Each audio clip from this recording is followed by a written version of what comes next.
Mengisi dulu kami lanjutkan. Pak Salman, kalau Anda katakan tadi yang dikhawatirkan adalah adanya pergub ini justru bukannya semakin mendongkrak bisnis dan iklim usaha iklan di dalam kota, tapi justru sebaliknya. Ya. Apakah Anda melihat kenaikan 5 kali lipat ini justru akan melesukan bisnis reklame secara keseluruhan? Iya pasti.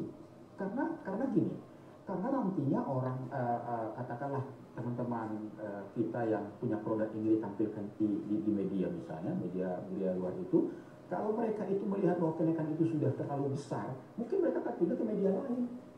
Padahal bagaimana kita bayangkan kalau sebuah ibu kota Tapi rasanya media luar negeri tidak akan pernah kekurangan, tidak akan pernah ini deh Pak. Kalau pernah ada sampai 5 kali lipat, mungkin lebih baik mereka pindah ke media televisi iklannya. Tapi kan perusahaan multinasional semua akan selalu perlu beriklan dan tentunya akan selalu ada uang untuk itu. Bukan hanya itu sebenarnya, bahwa kalau kita lihat juga di kota-kota besar, bahwa namanya media luar itu juga adalah salah satu estetika kota. Salah satu yang membuat kota itu indah. Tapi bagaimana supaya ditata dengan baik, itu paling penting. Apakah ini kan juga menjadi salah satu tujuan dari Pemprov dengan diberlakukannya peraturan ini untuk kepentingan estetikanya? Iya, tapi kalau kita lihat misalnya di jalan-jalan kota, jalan utama lah kita lihat, bagaimana kita lihat estetika daripada pemasangan mebel itu juga kan tidak realistis. Di pojok sana, pojok sini, Anda sempat tadi katakan ada beberapa fokus group discussion khusus mengenai pergub ini. Apakah di dalam pergub ini juga diatur mengenai penertiban yang liar-liar dan mengganggu pemandangan dalam kota? Nah, seharusnya atau hanya paritnya saja yang diatur? Iya, mereka memang lebih cenderung karena ada target pendapatan daripada APBD itu dinaikkan dari 600 miliar menjadi 2,T. Nah, yang kami lihat hanya fokus pada jalan-jalan tertentu, tidak menyentuh kepada keseluruhan. Padahal kita lihat di seluruh pojok Jakarta ini banyak sekali papan reklame yang kecil, yang besar, yang kecil, besar. Yang menurut kami uangnya kemana? Uangnya kemana? Itu yang menjadi pertanyaan. Itu menjadi pertanyaan. Makanya kita katakan tadi, bisa nggak pemerintah DKI Jakarta saat ini buatkan satu kebijakan bulan penertiban papan reklame, bersihkan semuanya, tidak ada izin, copot, kemudian bikin yang baru. Bukan satu hal yang sulit atau impossible untuk dilakukan padahal ya? Tidak sulit. Kebijakan ada di pemerintah kok. Makanya saya katakan tadi, jangankan 2,4 triliun, lebih itu pasti bisa. Sebetulnya penyerapannya, kalau semuanya uang itu masuk ke kas Pemda. Yang saat ini kan kita tidak tahu. Ya.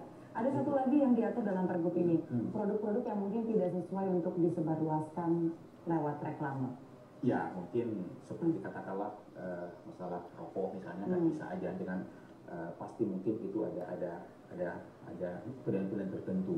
Ya, mungkin hal-hal yang mengandung kekerasan saya rasa itu. Kalau itu sih oke lah ya, oke lah permasalah itu. Tapi yang jelas kita lihat bahwa mengenai bisnis dari billboard ini kan juga sangat-sangat menyentuh juga kepada kehidupan orang banyak. Di sana ada buruh-buruh kita juga yang bekerja, ya kan? Ada juga misalnya tenaga-tenaga gas kita yang bekerja di sana. Jadi saya rasa ini harus betul-betul bagaimana pemerintah DKI Jakarta juga memberikan iklim yang kondusif, karena kontribusi mereka ini juga sangat besar dalam pembangunan kota Jakarta. Dalam pergub juga diatur jangan sampai papan reklame ini berada di lokasi yang salah dan secara ketentuan adalah bukan daerah yang mendapat izin untuk pemasangan papan reklame. Yang dimaksud sih daerah-daerah mana saja Pak? Kadang-kadang apakah ini juga menjadi satu hal yang ambigus seperti Anda katakan tadi? Dulu kasus-kasus yang dulu kita lihat, ada daerah atau wilayah atau lokasi yang memang itu dilarang, tapi kok bisa naik gitu. Ada yang seperti itu, yang sudah betul-betul itu tidak boleh. Tapi dalam kenyataannya boleh. Nah kalau gitu biasanya mainnya sama instansi mana tuh Pak? Nah, ini saya rasa ini mereka yang perlu menjawab, nah jangan saya yang menjawab itu. Kalau udah jelas nggak boleh sama Pemprov, tapi ternyata masih ada izinnya kemana tuh Pak? Sakti benar ya kan? Nah, iya, tapi itu kenyataan kan? Itu kenyataan. Jadi artinya kita dari pelaku usaha sangat mendukung kebijakan pemerintah DKI Jakarta, asalkan memang itu betul transparan, terbuka, tidak multitafsir. Tapi Anda tetap merasa dari kalangan pengusaha menyuarakan kenaikan ini sebaiknya tidak dilakukan karena bisa merusak bisnis itu kontraproduktif. Iya dong. Dari maksud awalnya. Di mana-mana kenaikan itu yang bertahap dong. Yang nomor 1 ke 2, masa nomor 1 ke 5 kan gitu ya. Apa jadi, kalau mau naik jangan langsung 5 kali lipat gitu Pak Sarman? Ya betul. Bikinlah secara bertahap sehingga juga para pelaku ini juga tidak kaget gitu loh. Kemudian juga yang punya produk juga dengan anggaran sebesar 5 kali lipat itu juga mereka juga akan berpikir, wah kalau begitu mungkin kita pindah ke media lain aja untuk promosi gitu. Baik. Ini kan sesuatu yang yang perlu saya rasa juga diluruskan oleh Pemprov DKI. Pertanyaan terakhir malam ini Pak Sarman, aturan ini kan akan tetap diberlakukan. Jadi sebagai pelaku usaha bagaimana Anda kemudian akan mengantisipasi kerugian yang akan diakibatkan? Kemarin kita dari hasil fokus diskusi grup itu kita sudah bikin rumusan.